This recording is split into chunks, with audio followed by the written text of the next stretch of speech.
So, what I did was this. First, I decided to add a box trace on each side of Nami to prevent clipping through walls. Cool, that works. Although, you still can't bridge using the paper. So, I decided to add an extra box trace below the body to then stop and turn off gravity whenever that was hit. This worked, sort of, but caused some weird jittering. Tried to fix that, and nope.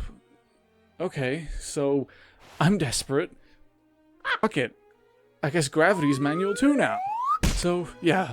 Technically, in the game, Nami is always flying at all times with fake manual gravity and fake collision. It's all manual. It's all fake. Nothing's real. I'm not real.